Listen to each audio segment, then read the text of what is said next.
Assalamualaikum warahmatullahi wabarakatuh. Perkenalkan, nama saya Rizky Wardani, NIM 206190063 dari jurusan Manajemen Pendidikan Islam kelas B IAIN Ponorogo.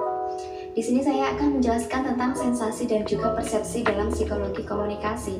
Nah, sebelum saya menjelaskan apa itu sensasi dan juga apa itu persepsi, saya memiliki beberapa gambar nih yang bisa teman-teman deskripsikan. Oke, gambar pertama. Teman-teman melihat apa dari gambar ini? Apakah seorang kakek dan nenek yang sedang berhadapan? Atau mungkin seorang pemuda yang sedang membawa gitar dan di sampingnya ada seorang perempuan? Oke, kita lanjutkan dulu ya gambar yang kedua. Nah, dari gambar ini teman-teman melihat apa? Apa seorang kakek yang berambut panjang berwarna putih dan memiliki jenggot panjang juga berwarna putih? Kalau menurut saya sih itu ada seorang pemuda yang sedang mengendarai kuda berwarna putih. Oke teman-teman, mungkin teman-teman bertanya nih, mana kudanya, mana orangnya, mana kakeknya gitu ya. Jadi keduanya tidak ada yang salah teman-teman. Itulah yang dinamakan persepsi.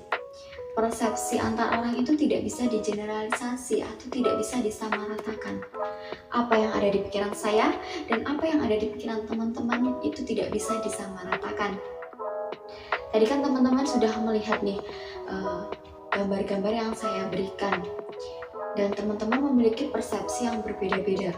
Ada yang melihat ini, ada yang melihat itu, ada yang memaknai A, ada yang memaknai B. Dan pertanyaannya, mengapa sih hal tersebut bisa berbeda? Oke, langsung saja saya akan menjelaskan apa itu sensasi dan juga apa itu persepsi.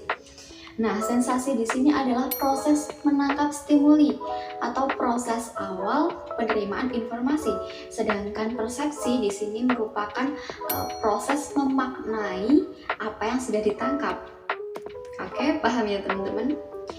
Di sini sensasi merupakan proses pasif, sedangkan persepsi merupakan proses aktif. Mengapa demikian?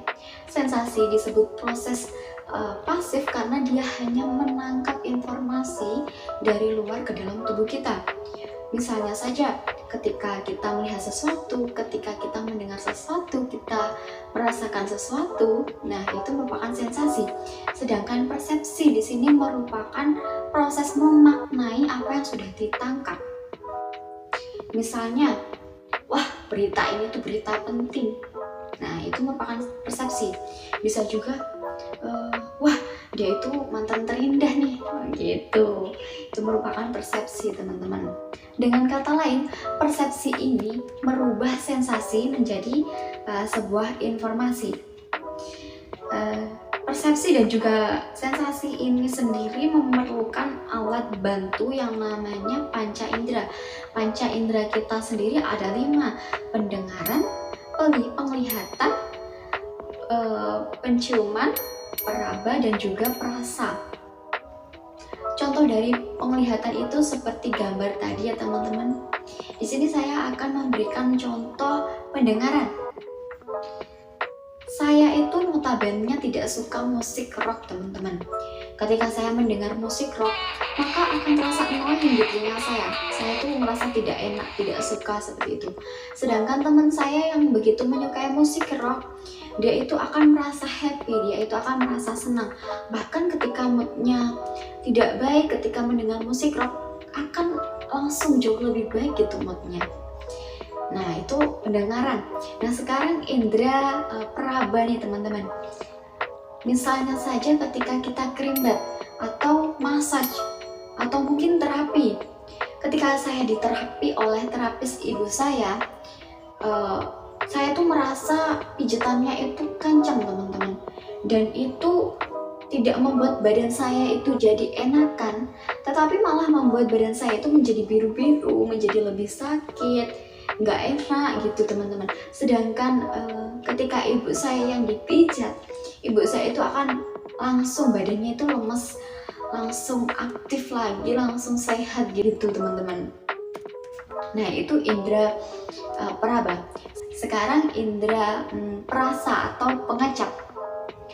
Ketika saya makan sama teman saya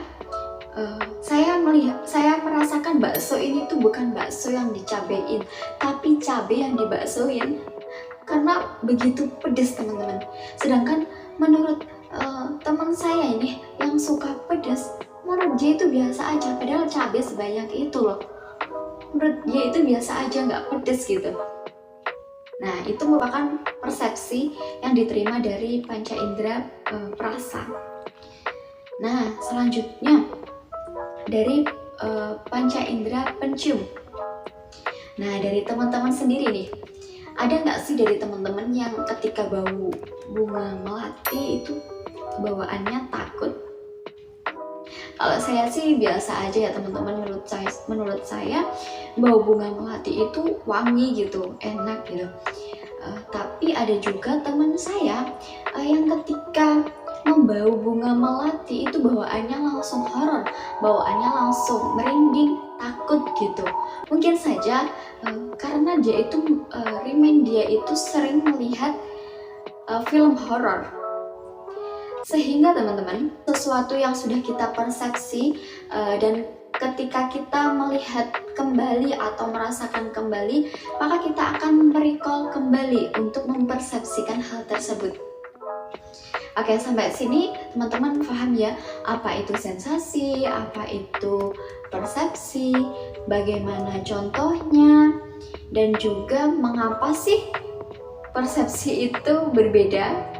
Iya, jadi persepsi itu berbeda karena setiap individu itu memiliki reference, memiliki experience, memiliki pengalaman yang berbeda pula.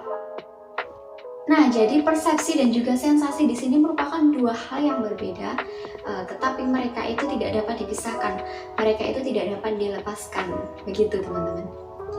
Sekian yang dapat saya sampaikan, ada kurang lebihnya mohon maaf. Wassalamualaikum warahmatullahi wabarakatuh.